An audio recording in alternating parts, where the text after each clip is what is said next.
and I'm a runner. But you knew that when you laid down.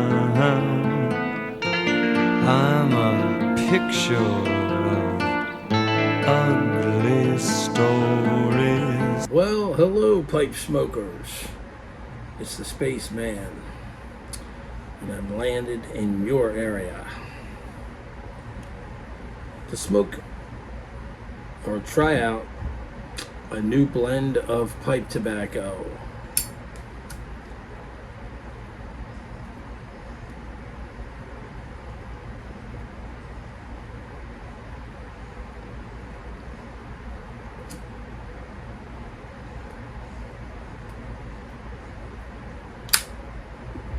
Well, this one's an aromatic.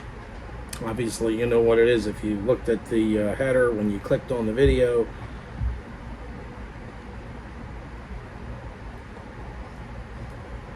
This one is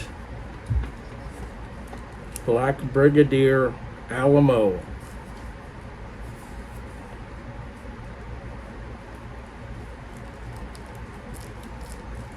This tobacco consists of black Cavendish and burley.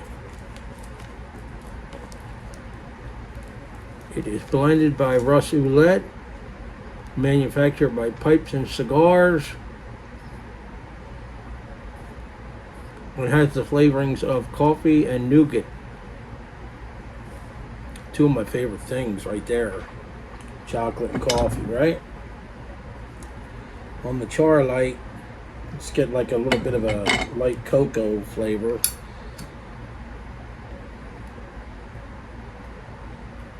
Let's get this bowl burning, right? So of course it's an aromatic, like I said.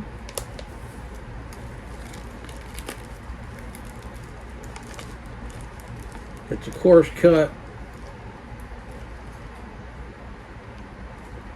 And there she is. Look at it!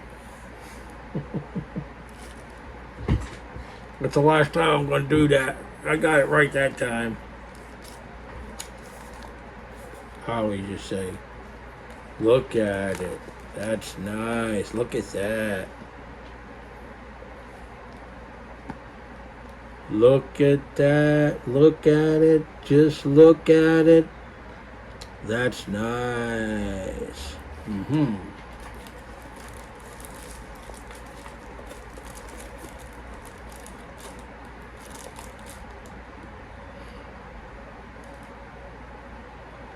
Has a wonderful pouch aroma.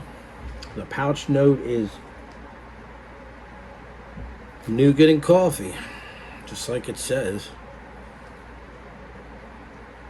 Maybe a tinge of vanilla. It's just got that rich, decadent flavor, though.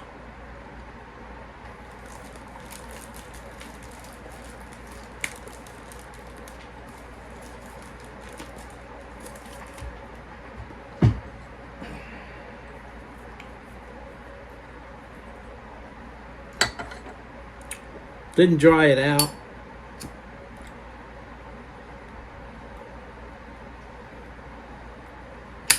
Didn't need to.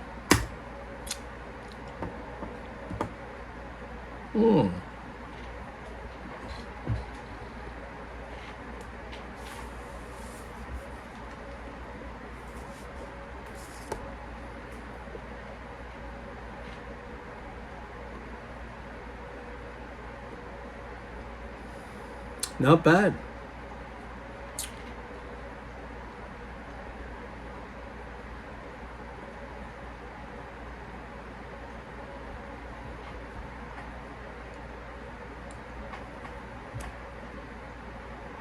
Kind of mild, but that's okay. It's not a bad blend.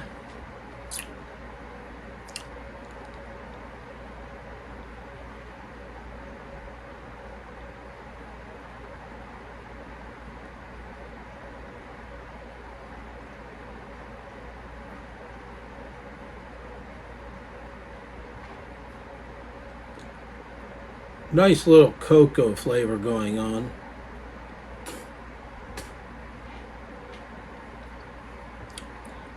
You kind of get, you know, when you first pull on this, or whatever you want to call it, take a drag of a cigarette, right? That's not a pipe.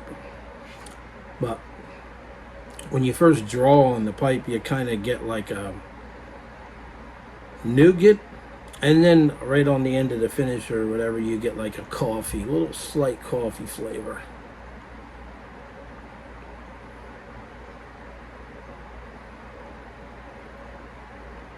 Sweet.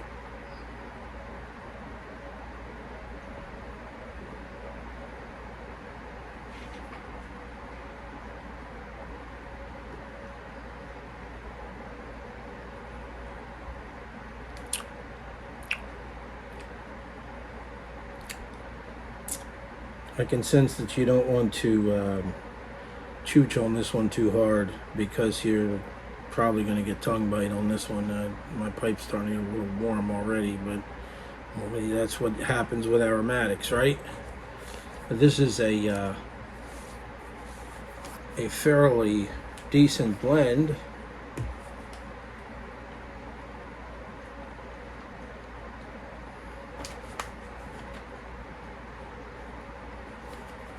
It is in the Pipes and Cigars catalog, and there's of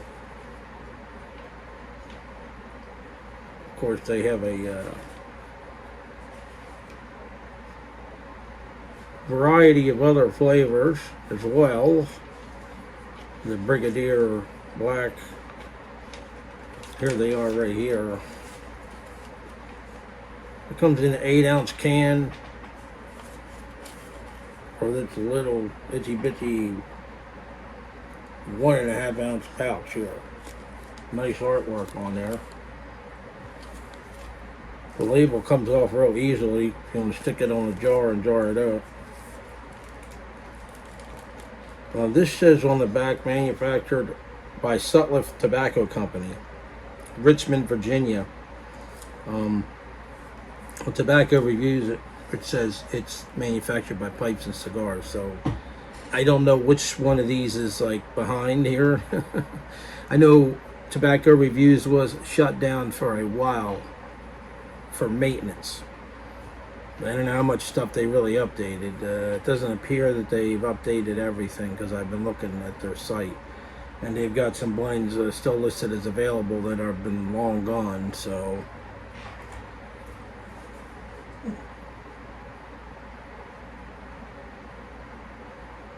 nice cocoa room note. Smells like some hot chocolate maybe in the room, and maybe some coffee.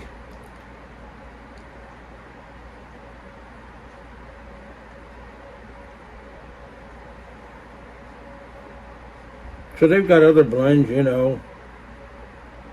They've got Antietam, Sherman's March, Bull Run, and Gettysburg. They're all $6.99 a pouch, or $25.79 for the 8-ounce can.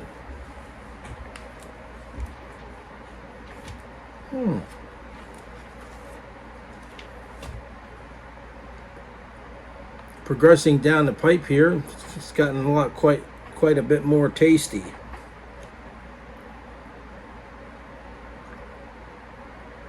Great with some coffee, I'll tell you that. So, but I would say it's more of a chocolatey blend than it is a coffee blend. I smoke primarily chocolates in this pipe. La Roca Barola, Billiard, but I've been known to smoke coffee blends in this pipe. This coffee and chocolate are kind of close to a degree.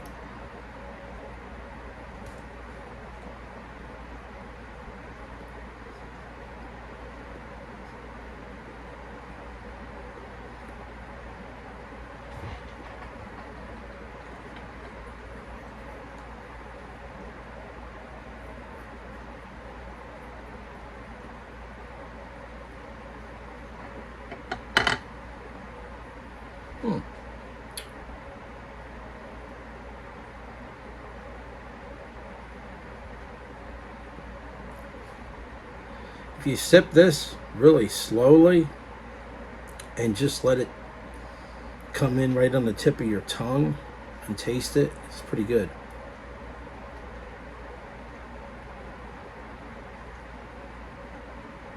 Good retro hail tone. It's decent.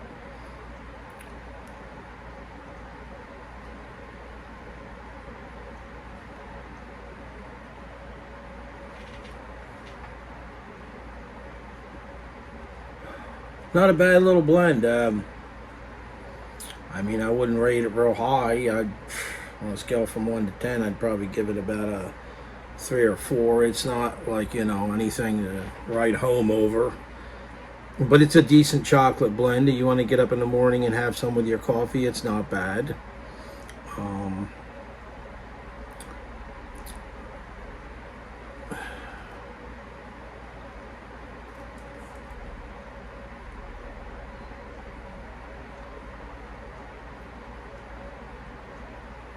So, I wanted to comment on something here in this video. It's about,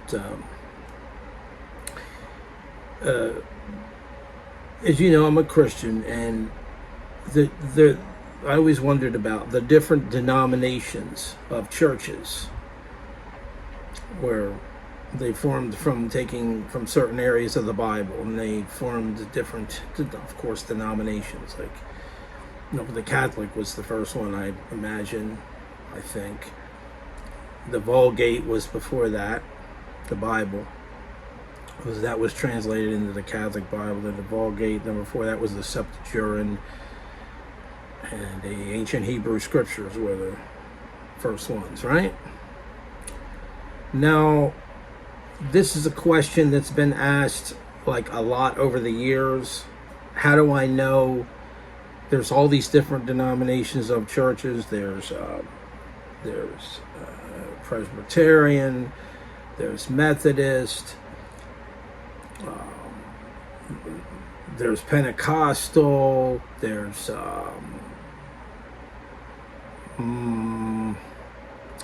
Episcopalian, of course the Catholic Church, which I've gone to before. There's the non-denominational, which is the last church which I actually attended, which I need to go back to. I haven't been to church in a little bit here. But the non-denominational, I found to be one of the best because they're taking it right from the Bible, But there was a question that arose in the congregation. I belonged to a group, a Celebrate Recovery group. I went through a step study back in 2012, and that was in New Jersey. And when I came down to Florida, I was attending a Nazarene. There's a Nazarene. There's that church too. I was attending a Nazarene church, and so then I switched over to a non-denominational. And the question came up again in the group one night. And a fellow that was in the group who he led spiritual sessions,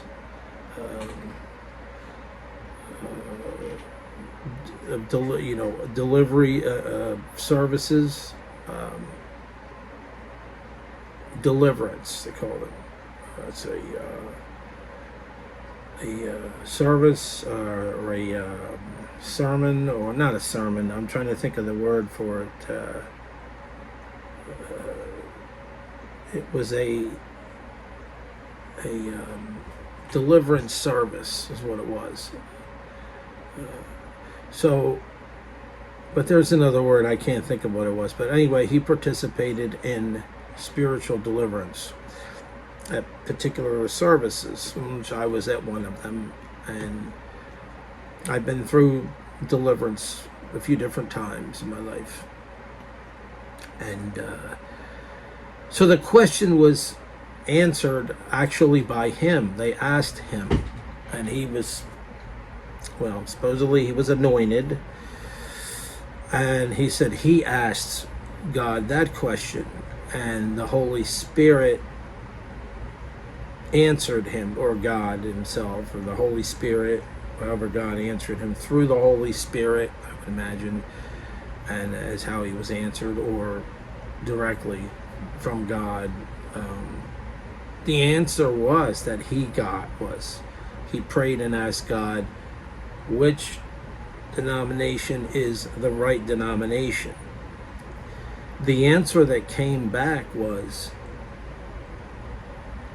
any Christian church is fine. There are people in all of them that have it right, that get it right, and there are people in all of them that don't get it right.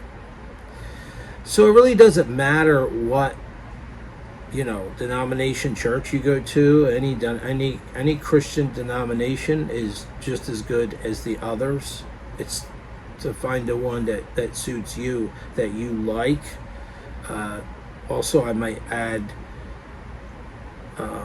if they are giving a sermon about a particular thing and it doesn't line up with the Bible, then you would have to choose to decide on your own, well, this doesn't really line up with what the scriptures say, so I'm going to go by what the scriptures say.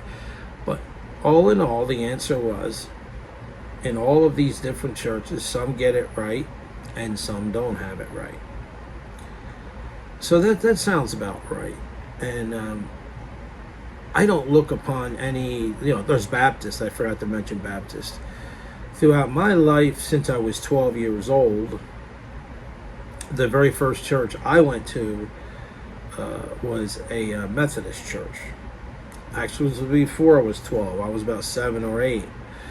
And I was in Bible school, summer Bible school and everything. And then I went to...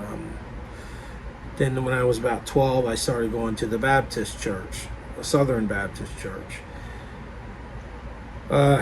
Went there for quite a while. And then later on, I attended a Pentecostal church, which I thought they were a little bit, it's my opinion here, over the top with a lot of things, legalism. You can't have this, like a lot of them believe you can't have pictures on your wall, or you can't have jewelry, you can't wear jewelry, that's fits into the category, according to the gospel, as legalism. For instance, if a man was to enter the church and he had a tattoo, or he had tattoos on his arms, somebody at this particular church said to him, you should wear a long sleeve shirt to cover those tattoos up, because that's sin, or they judged him, they passed judgment on him. That is not something that God sends us to hell for. If you're delivered through Christ and you are baptized in the Holy Spirit, and you get your baptism done, whatever, in our Christianity, you can't go by what you did when you were 15, 16, or you had this outrageous tattoo. Maybe you can't have it removed for some reason. That's not what God looks at. He doesn't look at the outside of the cup. He looks at the inside of the cup. Where are you spiritually? Where is your life spiritually? And hence, for instance, my YouTube channel. If you go way, way, way, way, way back, you'll see videos of me, and it's not that I'm doing anything really bad, but I'll put it to you this way. It shows my growth as a Christian, and it's kind of like a testimony to my growth as a Christian. I thought of should I go back and take certain videos down? Should I, I have a review on one pipe tobacco from Dan Tobacco. It's called Devil's Holiday. It was a tongue-in-cheek thing. The video was a song. Instead of smoking with the devil, it was drinking with the devil was the name of the song. It was by Rainbow, and to me it was more like a sense of humor kind of thing. Drinking with the devil, he sticks me with the bill. He's at the bar.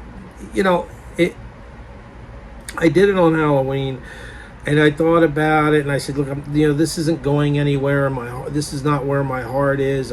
So several times I have actually turned that video off, privatized it, so nobody could see it.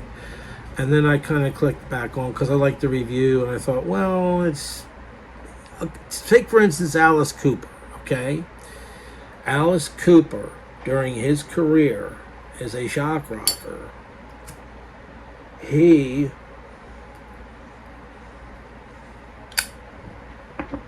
had this formula of sense of humor mixed with horror, mixed with evil. It was a charade. It was a stage act. It was entertainment. It was not.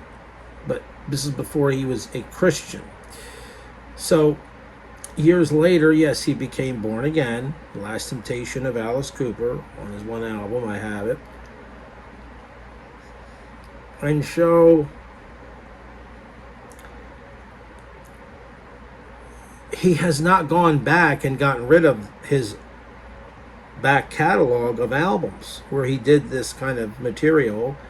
He has not gone back and done that. No, but in a sense, okay, so it's still there, but I'm sure he looks at things differently, a lot differently now. Same with Prince. Well, Prince was a Jehovah's Witness. I'm not judging Prince. I'm not saying anything bad about him. But I saw Prince live, and everybody wanted him to do Darling Nikki, and we know how bad that song is, right?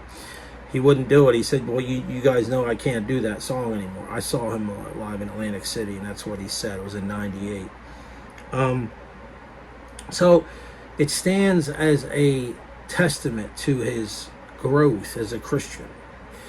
So this is where I'm at right now, thinking about debating whether I should take certain videos down, whether I should leave them up. I don't see any harm in them. I've watched them over and over. Yes, I could do another review on Dan Tobacco, Devil's Holiday, which is basically based on a big band album put out in the 30s, I think, 20s or 30s, whatever, when the big band style was swing music was big.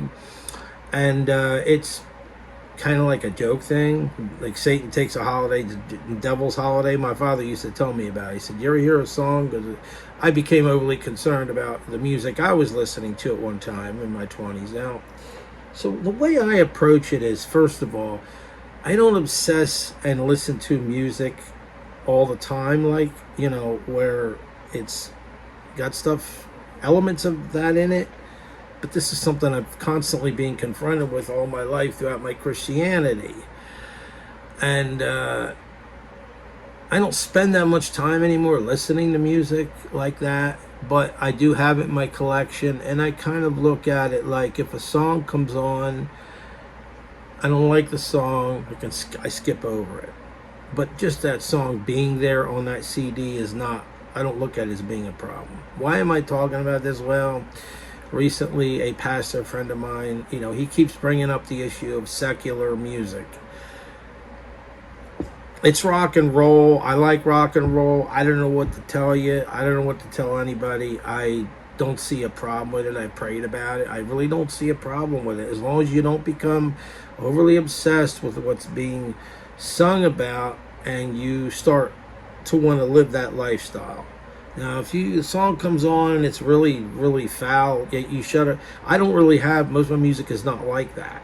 Like you had a lot of punk rock bands that did a lot of music that was just, forget it. It's a line, I do have a line I don't cross. I would not buy albums like that where they were really, really, really over the line. And I'm not going to get into all that, what they were doing, what they were singing about.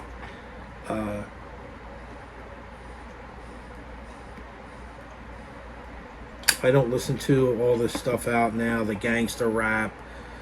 I can understand a lot of that. People saying, condemning that. Just rock and roll, like the Stones, the Beatles, Deep Purple. Bands who were probably being accused of having this stuff in their music.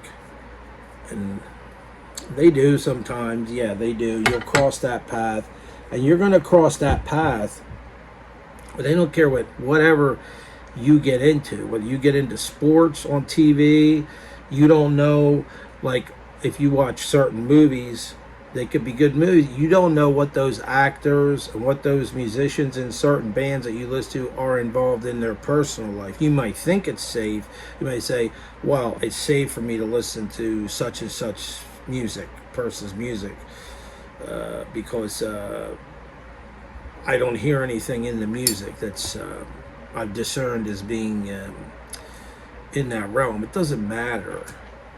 People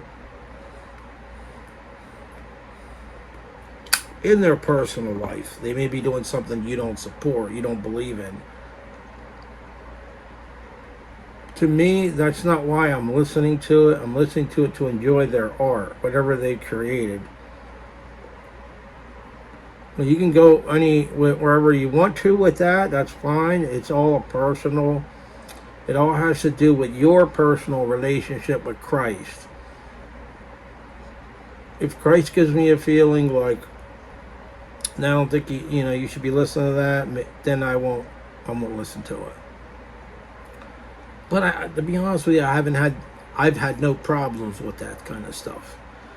I have a big CD collection. I look at it as entertainment, and I guarantee you, every single one of those rock and roll bands at one point or another, you're going to find something in their music that's going to conflict with the way you think.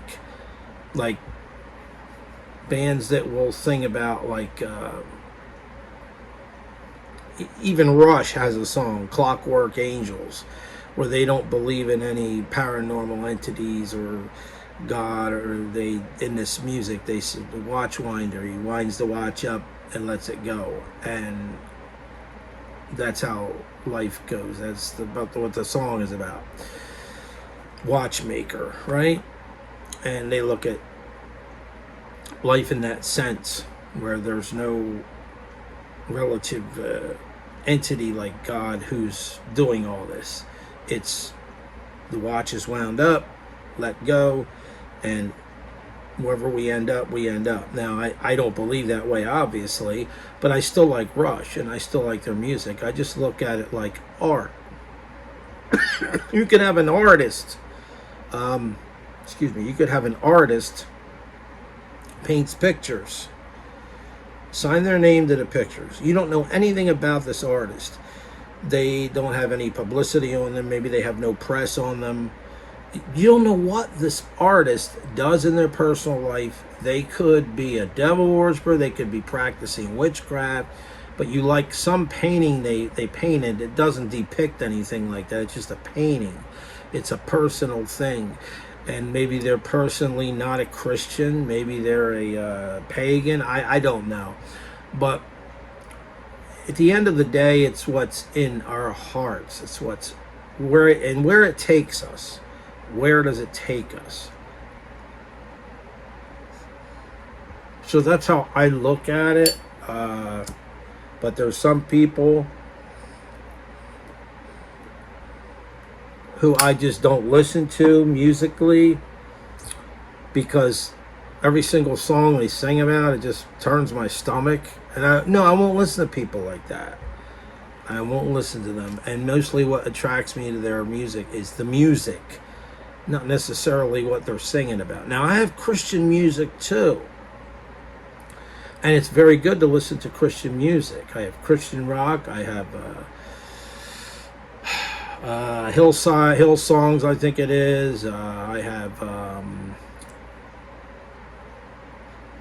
trying to think of the names of these bands. Jeremy Camp, I think. I'm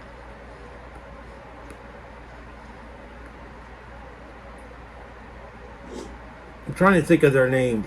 At 10th Avenue North.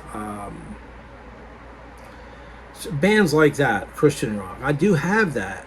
The problem I have with a lot of those Christian bands, not all of them, is they tend to, in recent times, all have the same kind of folk rock kind of sound, and they all sound like the music. I'm not talking about the lyrics. The message is wonderful. It's peaceful. It's great. So, like, say I like David Bowie. He's one of my favorites. Well, people will always curse that. David Bowie was this, David Bowie was that. That's not what I'm about. I don't look at the person's personal life. I understand that, yes, if you got a young kid and you're raising children, and you don't want them to look up to this person as a role model, and you don't want, then that's fine. Then they shouldn't be listening to it. Or if it affects their belief system, if it confuses them, then they shouldn't be listening to it. To me, it's just rock and roll. It's entertainment. The blues got a bad name, and I'm going to be totally honest with you.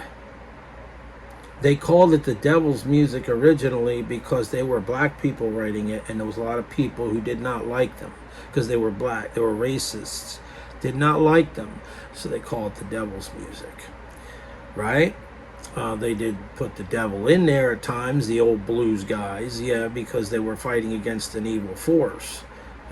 So you could have, for instance, stories in a song where somebody's fighting against the forces of evil, like Triumph has a song called Fight the Good Fight. And Triumph is an excellent band. They're Christians. They're an excellent rock band. Genesis is an excellent rock band. They mostly sing about God. Emerson, Lake and Palmer, I met Greg Lake from Emerson, Lake and Palmer. As far as I know, he's a Christian. He was a born-again Christian. He passed away.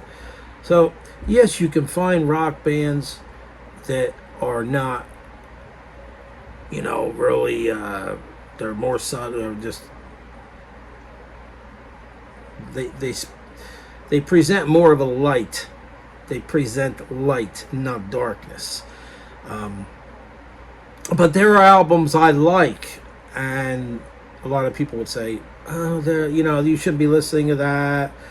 For instance, Uriah Heep. I don't know if you remember a group. They were from the early 70s, like heavy organ, Hammond B3 kind of thing going on. And they've got an album called Demons and Wizards. If you look at the cover, it's more of a fantasy type of cover. It has a wizard with a wand. Yeah, I know. And it says inside, this album is not based on the occult. Who knows? Whether they said it was just a experiment. They were just writing a fantasy kind of thing, I guess. So that's where I'm at with that, and it continues to come up in my life, in my Christianity, this thing about the music, and it starts to irritate me after a while, because there's people who will tell you, if you really, eventually you've got to dump secular music. If you want to go to heaven, or you want to be in God's kingdom, you've got to dump secular music, all secular music. I just can't grab onto that. There's a lot of rock and roll I'll probably always listen to, I'll always like. To basically wrap this up, I do want to say that a lot of rock music can be very depressing. And after you listen to it, you will notice that sometimes. There's some Pink Floyd I like, and Pink Floyd are looked at in a bad light too. But it's more like space rock, like Hawkwind, bands like that. Just an observation that I wanted to comment on, and but I'm not telling anyone else what to listen to or how to listen to it. You do what you want to do with it. But you're going to find good and evil everywhere on this earth. Somewhere you're going to find, because everything, every book, every story, there's something in there about something probably evil that happened. I mean, what are you going to do? Like, totally get rid of everything that you own? I mean, that's basically where I'm going with this. I've been down that road when I was 24 years old, and it's, next thing you know, you got no pictures on your walls, you've got no TV in your, I don't have TV, I don't have channels, I just don't watch TV, I watch YouTube. So you get my point. Where we are supposed to be, so they'll give the example of, we live in the world, but we're not supposed to be of the world. Well, there are things that are in the world that I enjoy, like hobbies, like I do model railroading, I got my cats. My cats are more to me a godlike thing. But I have other hobbies like this, and I don't consider this evil. The pipe tobacco. It's almost very much a thing, in my opinion, could be from God. It's a very peaceful thing to smoke my pipe. It brings me peace, and I think of God. And so, where do you all stand on that? Just curious, just wondering. Yeah. Opinions are welcome. Leave your comments. I'd like to hear them. So,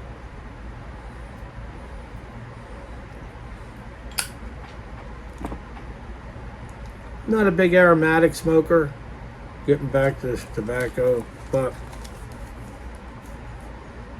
this is actually a really decent blend. Hand blended pipe tobacco. Premium quality pipe tobacco.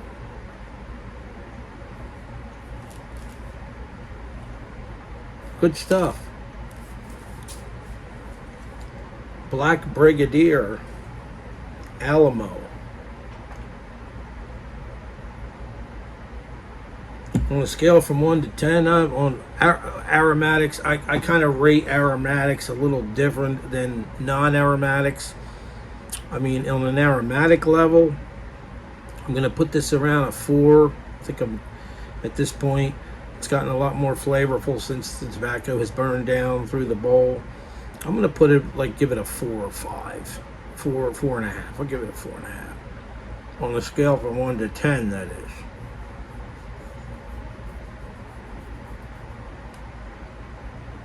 So, once in a while I get into spiritualism on my channel, or, religion or Christianity. I don't do it all the time, but sometimes I do.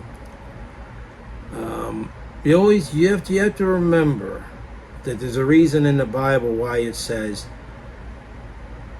"Don't judge lest ye be judged." Only God can see inside of all of us and know who we really are. So you can't judge somebody unless they're actually outwardly, verbally condoning something that you know is evil and you know is wrong, and they're speaking it with their tongue, and they're saying, "Yes, this is okay," or "I live by this." Then that's different. But even you shall know them by their fruits, right? Anyway. Don't mean to preach to anybody, but that's just my take on it.